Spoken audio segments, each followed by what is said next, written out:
할렐루야. 날마다 성경 둘러보기 수원 사랑의 교회 정종인 목사입니다. 오늘은 구약 성경 에스겔에 대해서 살펴보려고 합니다. 에스겔의 저자는 제사장인 에스겔입니다. 에스겔이 활동했던 시대를 보면 주전 593년 그발 강가에서 환상 중에 예언자로 부름을 받아 주전 571년까지 약 22년 넘게 유대인 유배민 가운데 활동을 하면서 그곳에서 기록했다고 볼 수 있습니다.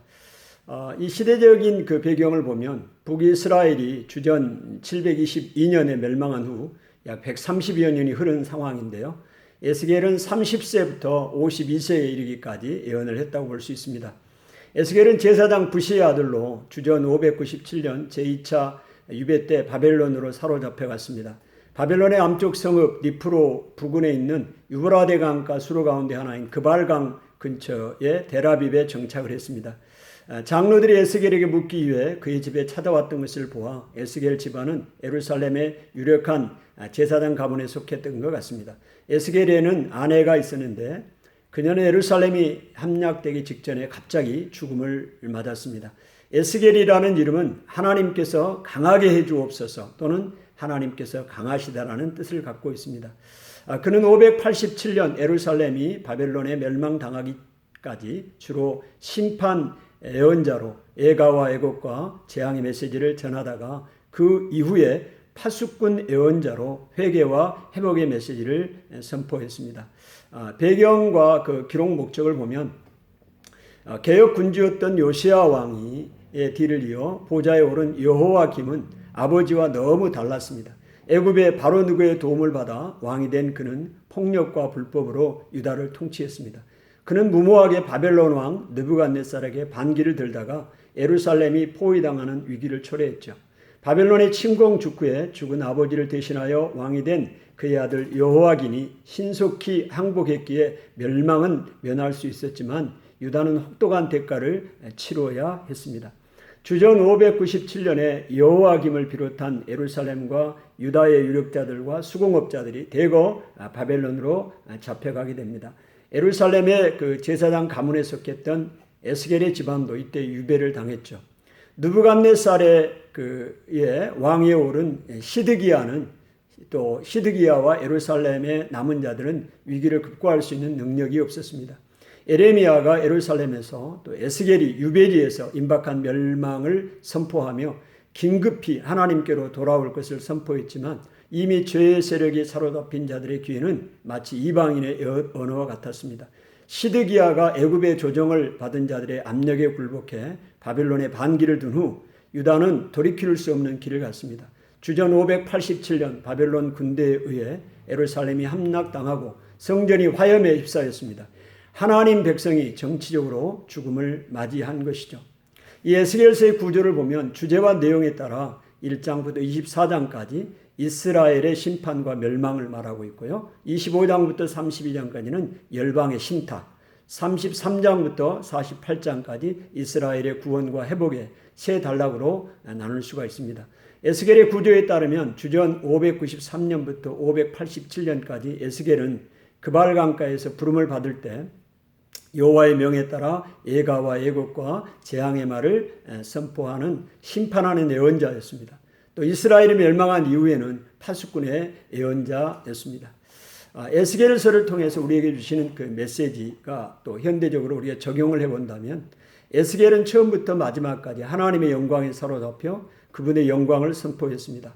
그분의 영광 앞에서는 예언자도 인자에 불과했습니다.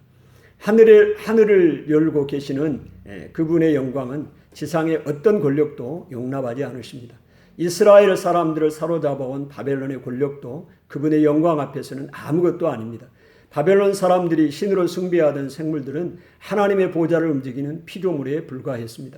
세상의 통치자는 궁창 위에 보좌에 앉으신 하나님이시자 바벨론의 왕이나 하나님의 왕이 앉으신 하나님이시지 바벨론의 왕이나 마르독이 아닙니다. 지금도 하나님께서는 왕으로서 이 세상을 통치하십니다. 우리가 두려워해야 할 다른 권력은 없습니다. 또한 하나님은 영광의 하나님이시지 영광의 하나님이 반드시 구원의 하나님은 아니시다는 것입니다. 그분은 자기 백성을 심판하신 분이기도 하십니다.